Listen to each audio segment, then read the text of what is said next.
প্রিয় দর্শক বন্ধুরা, এই মুহূর্তের জন্য প্রাথমিক থেকে টেট 2014কে কেন্দ্র করে উঠে আসছে বিগ নিউজ, যেখানে আজ সার্টিফিকেট মামলা থেকে উঠে আসছে দুর্দান্ত ভালো সংবাদ আপডেট।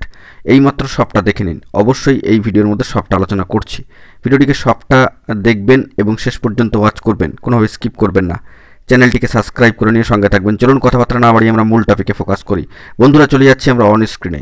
চলে এসেছি সরাসরি মহামান্য কলকাতা হাইকোর্টের অ্যাপিলিয়েটেড সাইট এবং সেখান থেকে দেখতে পাচ্ছি টেট 2014 সার্টিফিকেট মামলার অত্যন্ত গুরুত্বপূর্ণ একটি কেসের স্ট্যাটাস। এবং সেখানে লক্ষণীয় বিষয়, আজকে 7ই মার্চ 2025 মহামান্য কলকাতা হাইকোর্টের সিঙ্গেল বেঞ্চে অনারেবল জাস্টিস সম্মানীয় বিচারপতি বিশ্বজিৎ বসু মহাশয়ের এজলাসে 19 নম্বর কোর্ট অত্যন্ত গুরুত্বপূর্ণ এই মামলা কিন্তু রয়েছে। নিউ মোশন স্টেজ দেখতে পাচ্ছেন সরাসরি সম্মানীয় Hiranmoy Mondal and others versus the state of West Bengal and others.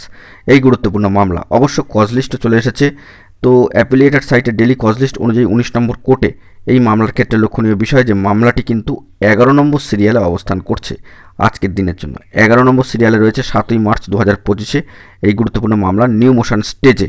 অবশ্যই single bench honourable justice Biswajit Basu মহাশয়ের এজলাসে গুরুত্বপূর্ণ এই খবর আপডেটটি কিন্তু উঠে আসছে হাইকোর্টের স্ট্যাটাস থেকে। এখন দেখা যাক পরবর্তী ক্ষেত্রে কি আপডেট তথ্য উঠে আসে। এখন এটুকুই, সকলে ভালো থাকবেন, চ্যানেলটিকে সাবস্ক্রাইব করে নিয়ে সঙ্গে থাকবেন। ধন্যবাদ।